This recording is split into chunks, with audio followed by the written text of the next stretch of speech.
지난 시간에 이어서 리모델링 사업 프로세스와 리모델링 할 때에 리모델링에 대한 경제성을 파악하기 위해서 사업성 분석에 대해서 살펴보도록 합니다.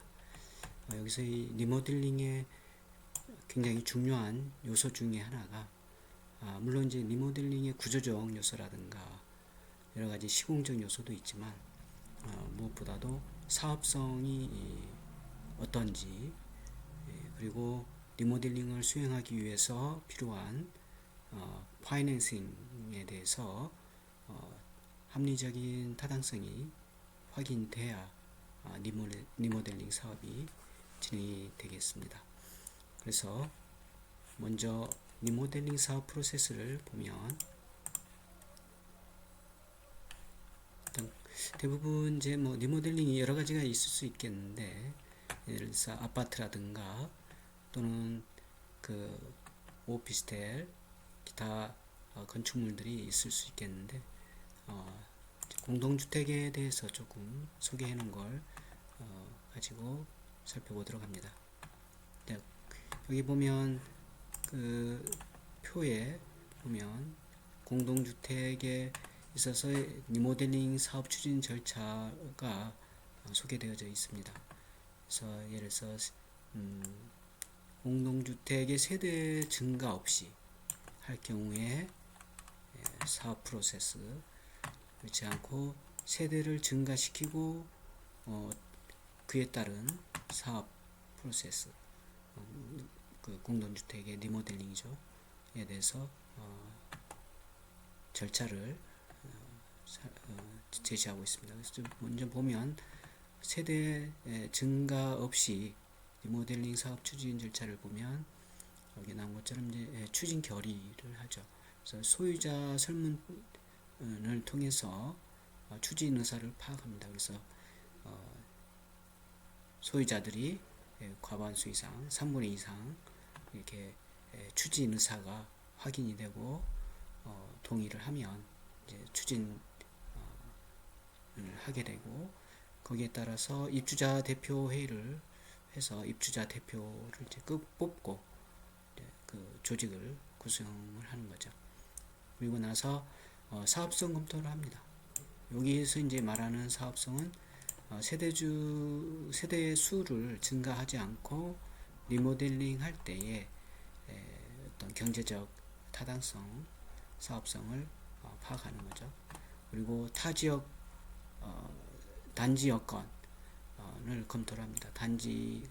아파트 단지의 여건, 지역의 여건이라든가 환경적 여건 이런 것들을 검토하고 그 다음에 전체 3분의 2 그 다음에 동별 3분의 2의 동의가 있게 되면 이제 사업 추진에 필요한 그런 기본 요건이 이제 갖춰졌다 이렇게 볼 수 있는 거죠. 그리고 나서 사업 설명회를 하게 되고 기본 계획 수립합니다. 조합을 설립을 하고 인가를 받습니다.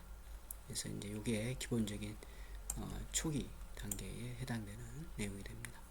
가장 중요한 게 사업 추진 의사를 이제 파악해서 동의를 얻는 거죠. 3분의 2 이상. 그리고 경쟁 입찰합니다. 그러면 리모델링 사업을 이제 하게 된다. 사업 타당성이 검토가 됐다. 그러면 그 리모델링 작업 시공을 건설사가 이제 들어와서 이렇게 하게 되는 거죠. 이때에 건설사가 A 건설사, B 건설사, C 건설사에서 제안을 하겠죠. 어떻게 리모델링 사업을 하고 그 다음에 거기에 따른 아파트 단지는 어떻게 좋아지고 경제적인 여건이라든가 그 다음에 시공에 따른 여러 가지 시공 공법 그 다음에 구조의 안전성 이런 것들을 이제 총 검토를 해서 경쟁 입찰을 합니다. 그래서 이외 유찰, 수익에 가는 이외 유찰 시는 이제 수익에 하는 거죠. 유찰이라는 게 뭐냐면 A사, B사, C사가 경쟁 입찰을 했는데 아무도 선정이 안 된 거죠. 그 다음에 한 번 더 이렇게 또 A사, B사, 뭐 D사가 또 경쟁 입찰했는데 이때도 선정이 안 될 수도 있죠. 이렇게 첫 번째 선정 안 되고 두 번째 선정이 안 됐다. 그러면 입주자 대표 회의에서 이제 어떤 요건을 거쳐서 예를 들어서 A사의 수의 계약을 하는 거죠. 수의 계약은 경쟁 입찰 없이 다이렉트로 직접 A사 건설사하고 시공 계약을 하는 게 이제 수의 계약이 되는 거죠. 그래서 경쟁 입찰을 통해서 시공사를 선정을 하게 됩니다. 그리고 나서 배치라든가 용적률 등 공사 범위 이런 것들을 이제 심의를 거치게 되는데 이때는 이제 리모델링에 따른 건축 평면, 구조의 안전 이런 것들을 그리고 용적률, 높이라든가 그다음에 배치에 따른 안전성, 환경성을 이제 검토하게 되는데 이건 이제 시군구청에 건축 심의를 신청을 해서 심의를 거쳐서 하게 되는 거죠. 그 다음에 이제 동의서 진구를 합니다. 75%에서 3분의 2 전체 동의의 75% 동별 3분의 2의 세대에 따른 동의서를 얻고 그 다음에 리모델링 행위 허가를 받습니다. 그리고 나서 총의 의결을 해서 과반수 의결을 하는데 분담금 확정 총회 2주 공사 준공 입주 청산 이런 과정을 거치게 되는데 분담금은 세대별로 얼마나 더 분담을 할 건지 그리고 리모델링 할 때에 이제 대부분의 경우는 이 아파트 단지가 이렇게 쭉 있겠죠. 아파트 단지가 있으면 이 아파트 단지를 이제 리모델링 하기 위해서 입주하고 있는 입주자들이 다른 데로 이주를 해줘야 되죠. 비워줘야 공사를 하니까. 그래서 요 때의 이주비, 이주에 따른 이주 및 이주 비용이라든가 조건 이런 것들이 이제 검토돼야 되고 그리고 나서 이제 이주가 끝나면 이제 리모델링 공사가 진행이 되고 나중에 이제 공사가 완료되면 리모델링 공사 완료한 뒤에 준공 그리고 나서 다시 입주하면 되겠고 입주하고 난 뒤에 정산을 하는 거죠. 청산 처리를 하게 됩니다. 이게 이제 세대주 증가 없이 그래서 예를 들어서 1000세대다. 원래 1000세대였으면 1000세대가 이주했다가 리모델링 공사 끝나면 다시 1000세대가 입주하는 거죠. 간단하게.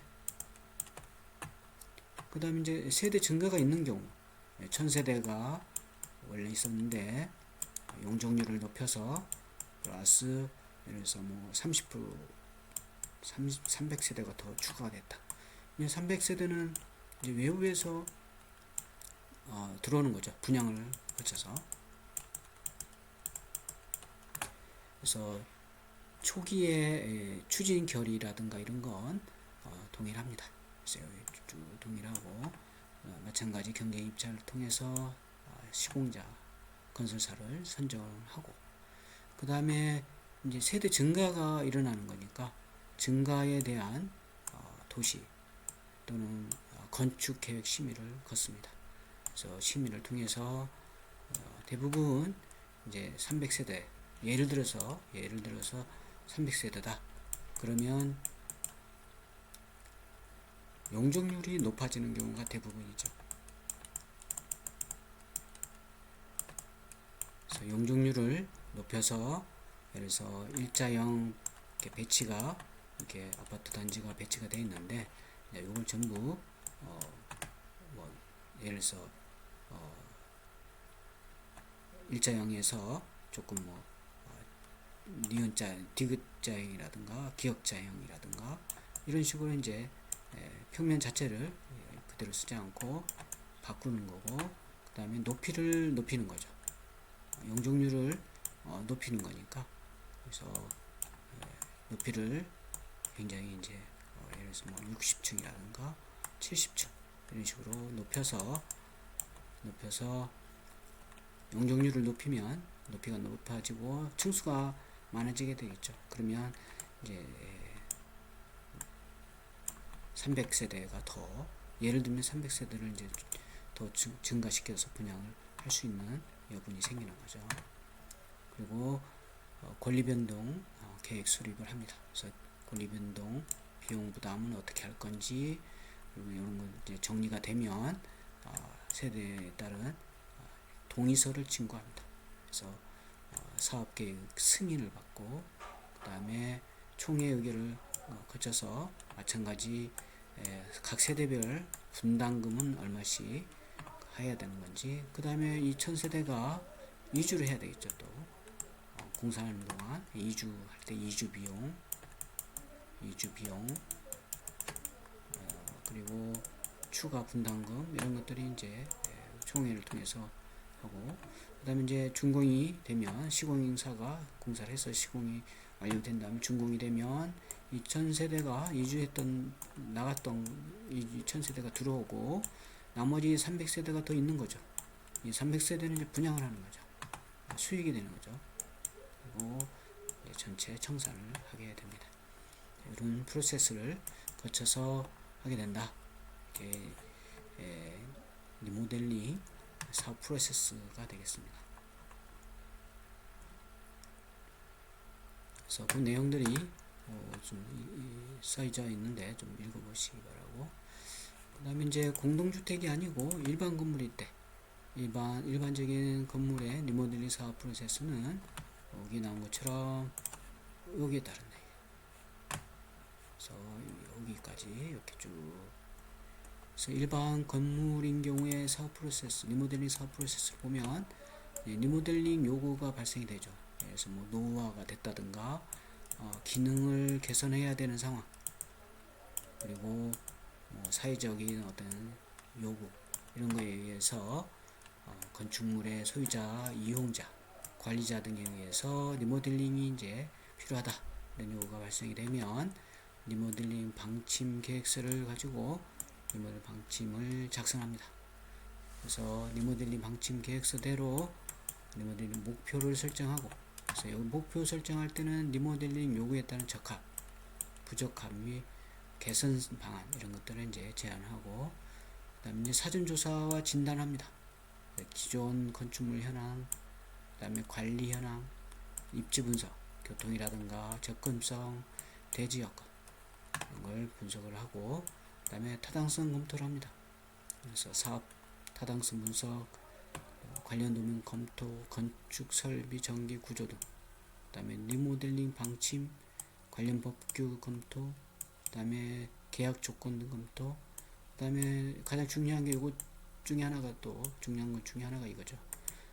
안전점검하고 정밀 안전진단 이런 걸 하게 되고, 그래서 타당성 검토가 끝나면 기본 계획을 갖게 됩니다. 그래서 기본 계획의 기본 개념의 도면화, 그래서 이제 도면, 평면을 그리고 견적을 뽑습니다. 그리고 리모델링 범위를 결정을 하고, 그래서 기본 계획을 수립을 합니다. 그래서 리모델링 기본 설계가 이루어지면서 평면, 인면 이런 것들이 이제 이루어지고, 그 다음에 입주자의 설명회를 갖습니다. 그리고 정확한 적산과 견적을 해서 사업비를 마련 어느 정도 드는지를 이제 가늠해야 되겠죠. 그리고 나서 리모델링 설정을 합니다. 리모델링 제안서 작성, 평가, 결정을 통해서 리모델링 설정을 하고, 건설사하고 용역 계약을 한 다음에 실제로 실시 설계를 합니다. 실시 설계를 하게 되면 실제 디테일하게 어느 규모로, 어느 높이로, 평면은 어떻게까지 이제 구체화되는 거죠. 그리고 업체 선정 및 본공사 계약을 합니다. 그래서 대부분 이제 용역 계약 이때에 실시 설계 단계, 이때의 요 두 단계에서 이제 건설사가 뛰어들어서 제안을 하죠. 제안을 한 다음에 선정이 되면 분공사 계약을 따내고 공사를 하게 됩니다. 그러고 나면 시공계획을 하고, 시공계획의 이제 리모델링 공사 범위, 관리, 공정, 품질, 원가, 그 다음에 안전, 자재 및 노무 관리, 이런 것들은 어떻게 할 건지 계획을 짭니다. 그러고 나서 리모델링 공사가 진행이 됩니다. 그래서 리모델링 공사 수행을 하고, 철거할 건 철거하고, 그 다음에 매장 공사, 보수, 보강, 골조 공사, 기계 설비, 전기 설비, 이런 것들을 하고, 그러고 나서 이제 유지 관리가 되게 되겠습니다. 시공 상세도 작성을 합니다. 샵들을 이용해서. 그래서 유지 관리를 하게 되면 이제 되겠습니다. 이게 이제 일반 건축물의 리모델링 프로세스가 되겠습니다. 그리고 나서 이제 사업성 분석이죠. 이제 이 리모델링 공사가 사업성이 있냐, 경제성이 있냐 이거죠. 효율적으로 어느 정도 경제성을 합리적으로 도출해낼 수 있는 그런 사업성이 있는 리모델링인지 확인해야 되는 부분이 되겠습니다. 그래서 여기 보면 리모델링 사업 분석은 효율적이고 확실한 건축 프로젝트의 결과를 위해서 건축물의 리모델링 행위에 앞서 건축물 리모델링의 타당성 및 가능성을 조사, 검토, 분석해서 최적의 대안을 이제 선택해서 리모델링을 진행하는 행위의 수단이 됩니다. 그래서 건축물 수명 주기의 한계에 의해서 건축물에 문제가 발생했을 때 그 건축물의 리모델링 결정 환경은 리모델링의 발생 동기, 프로그램, 사용자 심리, 주변 환경 및 대지 상황, 사회적, 경제적, 문화적, 역사적, 그 다음에 건축적 가치의 정도, 상호 연관성을 고려해서 나타나는 구성 요소의 세부 요인들을 종합하고 그 다음에 검토, 분석해서 최종 대안을 결정하는 세부적이고 복합적인 결정사항이 됩니다. 그래서 리모델링도 하나의 그 마케팅이 되는 거죠.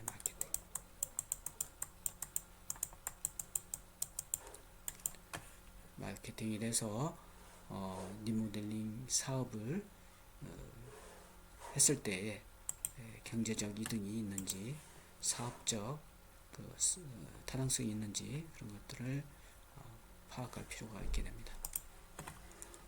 그래서 리모델링 최종안의 역사적, 경제성, 역사성, 경제성, 구조성, 안전성, 그리고 법규적 요인 등 세부 단계적 구성 단계의 구성 요소들을 종합적으로 검토, 분석해야 됩니다.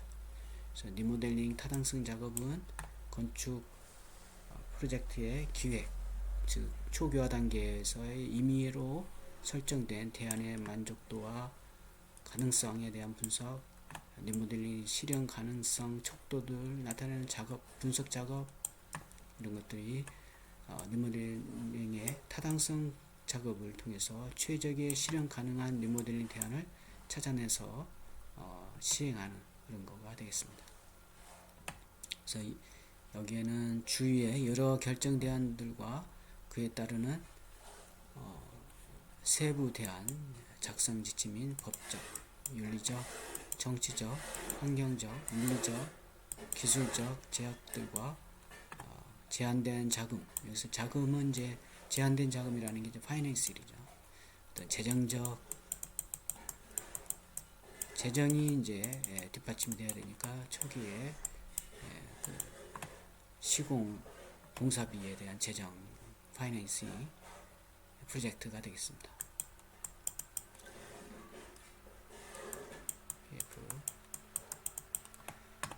그 다음에 인력 등의 범위 내에서 또한 제한된 시간적 틀에서의 실행 가능성을 말한다.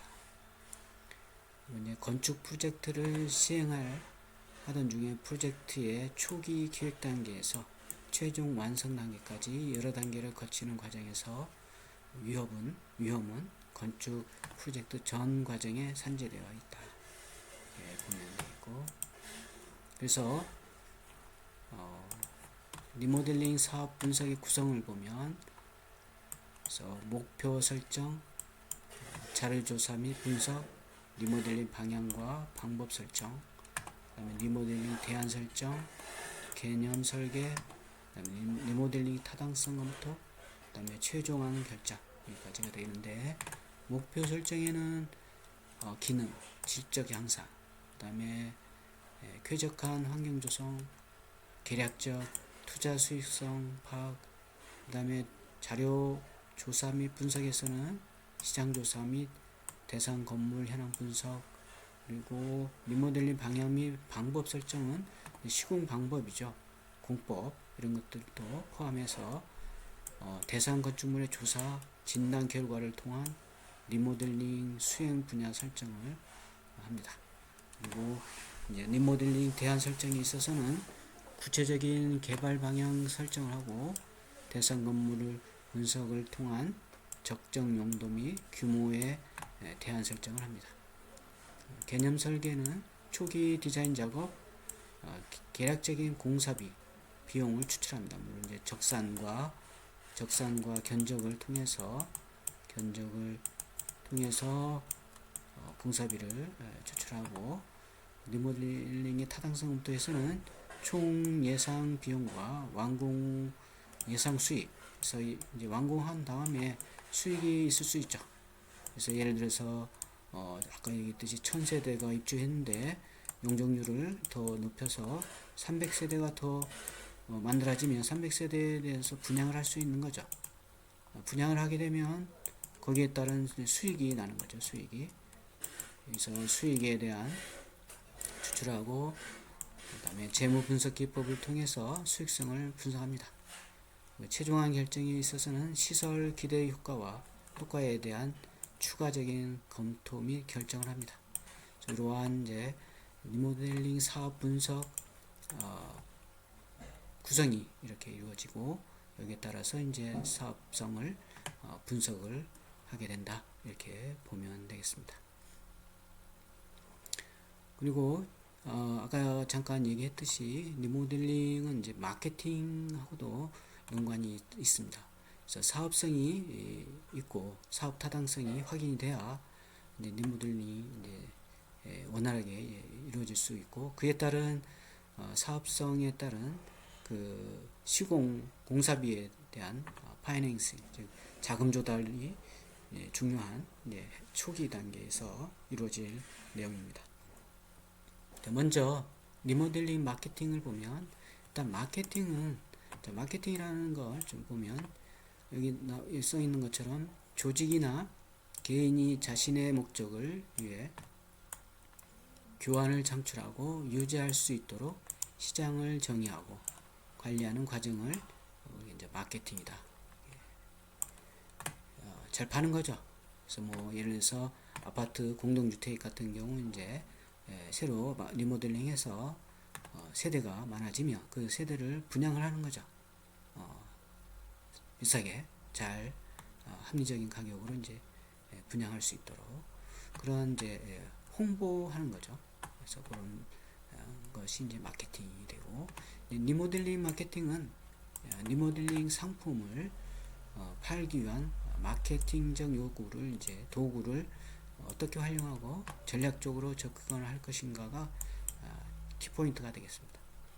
그래서 이 리모델링 된 공동주택이다 또는 일반 주택이다 그러면 이 리모델링이 된 공동주택에 일하는 요 상품, 요거 이제 상품이죠. 상품. 어떻게 보면 여러분들이 그 스마트폰이다, 스마트폰도 하나의 상품이고 이 공동주택 아파트도 하나의 상품이죠. 이 상품을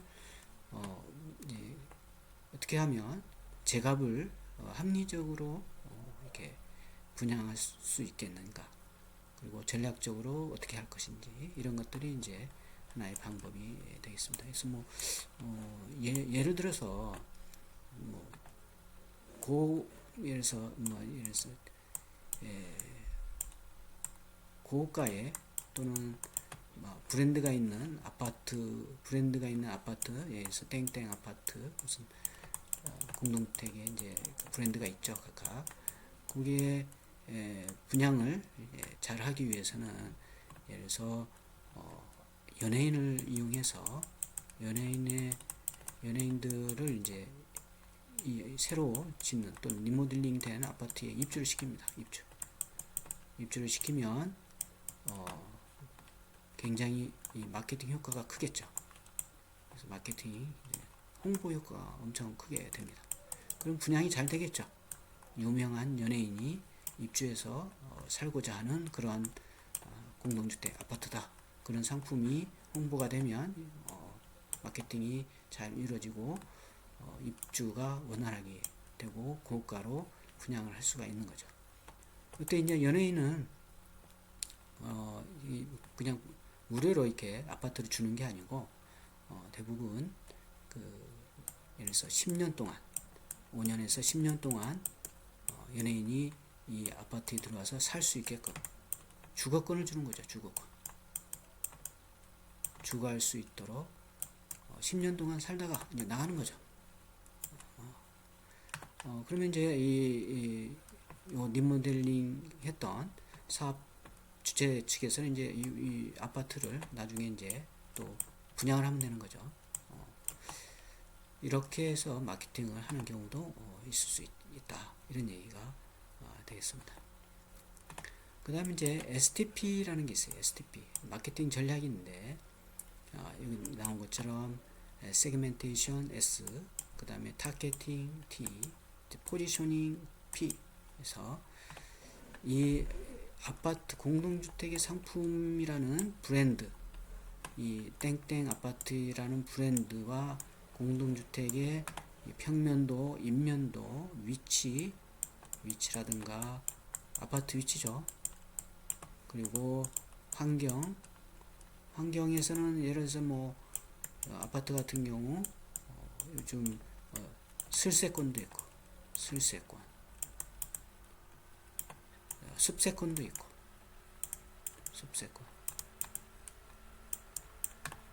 그 다음에 이제 그 유명 그런 학습이 될 수 있는 그런 학원가 이런 것들 뭐 기타 그 다음에 여러 환경적 요인들이 이제 포함되는 게 전체 환경적 요인이 되고 여기에 따른 위치나 이런 것들에 의해서 이 아파트의 브랜드는 어느 정도의 값어치가 있는지를 파악하는 게 이제 STP 전략이 됩니다. 그래서 먼저 좀 나온 걸 보면 그래서 STP 전략은 기본적으로 고객의 욕구가 갈수록 다양해지고 있기 때문에 중요시되고 있다. 그래서 마케팅 전략이 급속히 소비자 중심적으로 바뀌면서 이러한 다양한 고객 욕구를 충족시키기 위해 1:1 마케팅 수준에까지 기업의 마케팅 전략이 실행이 되고 있다.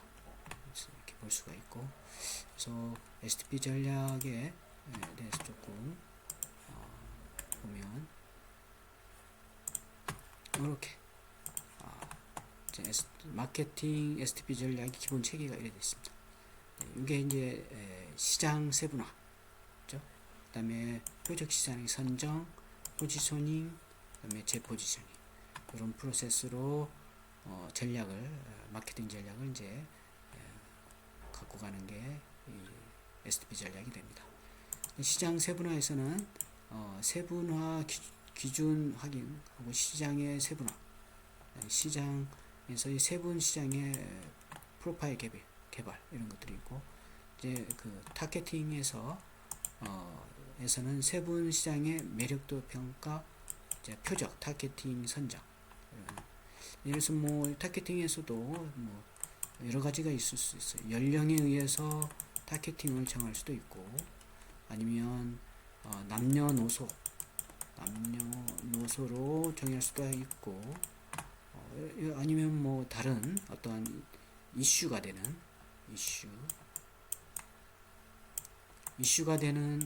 걸로 정할 수도 있습니다. 그래서 뭐 예를 들어서 10대에서 20대가 좋아하는 그런 상품인지, 아닌지, 아니면 40대에서 50대가 좋아하는 그런 상품인지 아닌지, 이런 것들이 이제 이 타겟팅을 어떻게 정하느냐, 전체를 다 남녀노소 누구나 선호하는 건지 이런 것들을 선정을 해야 되겠죠.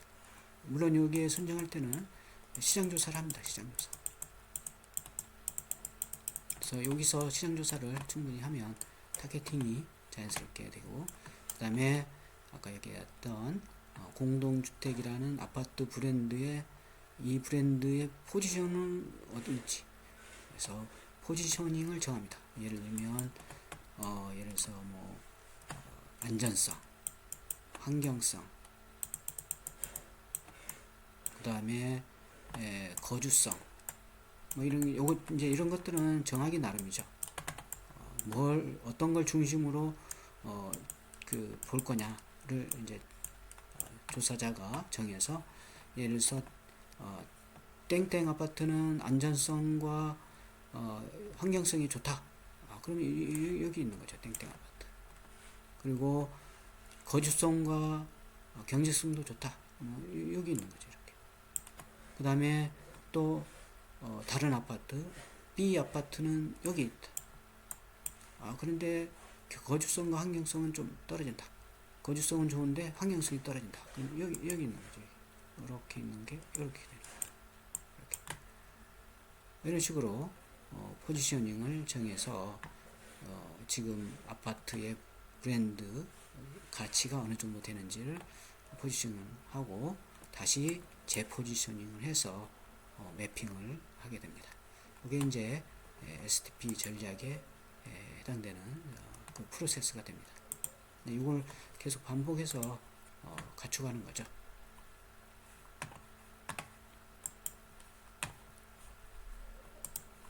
그래서 보면 세그멘테이션에서는 시장 세분화, 그 다음에 타겟팅에서는 표적 시장 선정, 그 다음에 포지셔닝, 아까 얘기했듯이 어디 위치에 있는지 이런 것들을 이제 파악을 한다, 이렇게 보시면 되겠고, 그 다음에 마케팅에서의 상품 전략에 4P 믹스가 있습니다. 4P 믹스. 4P는 프로덕트 상품 P, 프라이스의 가격 P, 프레이스의 유통 P, 프로모션의 판매 촉진의 P, 이렇게 해서 4개의 P를 4P 믹스다, 이렇게 보면 되겠습니다.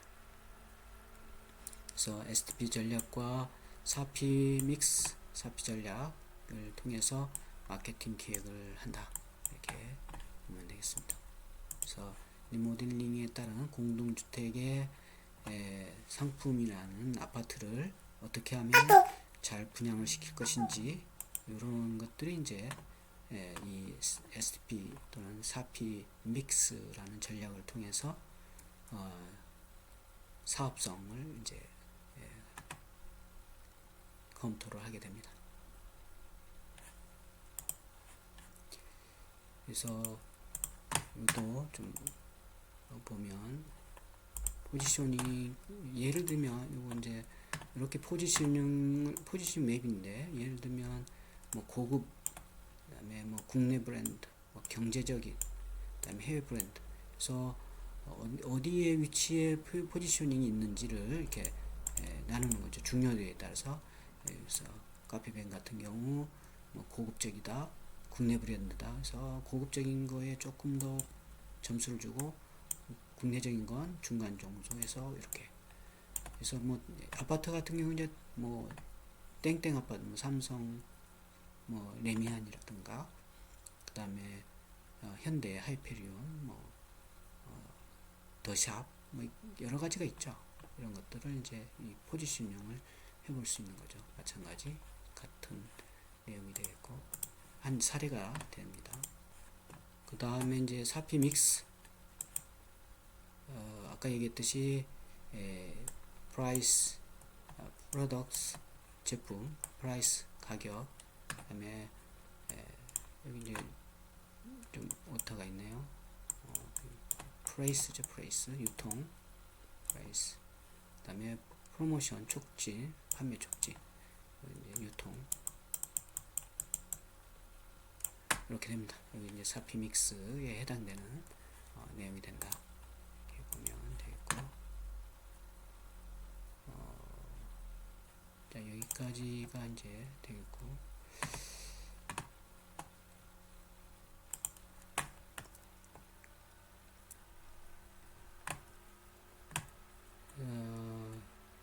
자 금융 파이낸싱에 대해서는 다음에 이어서 얘기하도록 하고, 오늘은 여기 STP 전략하고 사피 믹스까지 우리가 한번 살펴보는 시간을 갖고, 여러분들 한번 지금 아마 처음 나온 STP 전략과 사피 믹스에 대해서 생소할 텐데 잘 좀 기억을 해두기 바랍니다. 특히 사피 믹스 같은 경우 잘 숙지해서, 그 다음에 STP 전략도 잘 숙지해서 사업성 분석할 때에 마케팅 전략으로 이건 아파트뿐만이 아니고 모든 상품에 있어서도 같이 하는 그런 경영적 툴이다 이 생각하면 되겠습니다.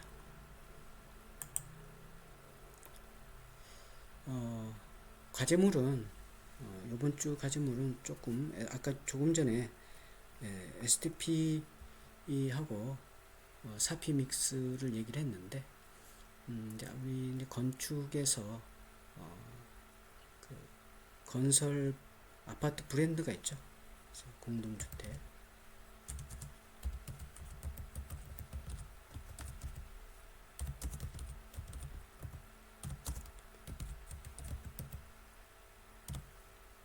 브랜드의 종류하고 사례, 그리고 이제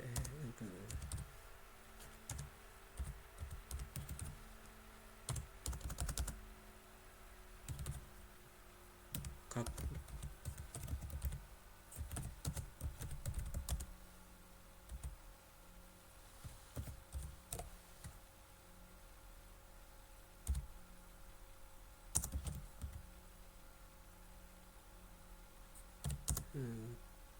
포지셔닝,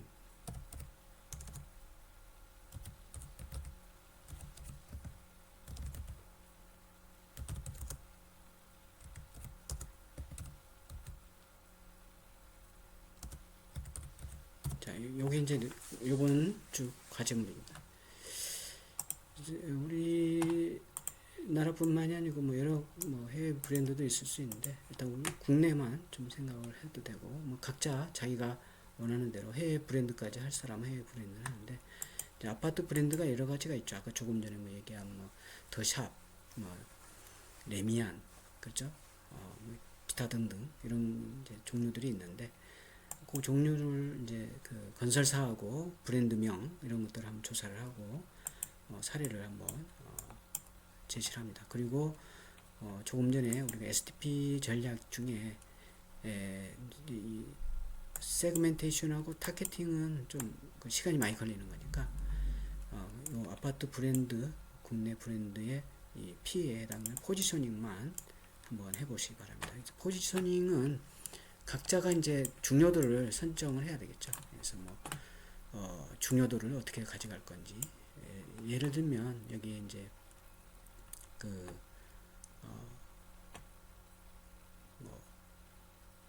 이쪽에를 이 축을 이제 이렇게 나눠서 중요도를 만드는 건데, 예를 들어서 주위에 이제 그 아파트 주위에 어떤 환경적 요소가 굉장히 환경 요소, 일반적인 것만 하면 되겠어요. 환경성이 좀 좋다. 이제 가로하고 이제 구체적으로 뭔지 이런 걸 쓰면 되겠죠. 그 다음에 이쪽에는 이제 예를 들어서 고급화, 예를 든 거예요. 각자가 이제 생각을 해서 여기는 또 어떤 내용, 예를 들어서 역세권이 될 수도 있고 또 다른 내용이 될 수도 있죠. 이게 써가지고 이 브랜드가 역세권이고 예를 들어서 그 자기가 조사한 사례에서 조사한 아파트가 역세권이면서 고급하다 그러면 여기 표시되겠죠. 점이 이렇게 표시될 거고, 고급화이면서도 환경성도 좋다 그러면 여기 점이 적히겠죠. 이렇게 이런 식으로 해서, 그 다음에 이제 이 브랜드는 적어도 뭐 우리나라 건설사 브랜드 3개 이상은 해야 되겠죠. 3개 이상, 그죠? 3개에서 5개, 6개 이상 이렇게 해서 점이 그러면 예를 들어서 5개 사를 했다 그러면 5개 사가 찍히겠죠. 이렇게 해서 포지셔닝을 한번 해보시기 바랍니다. 이게 이제 과제가 되겠고, 여기까지 마치도록 합니다. 수고했어요.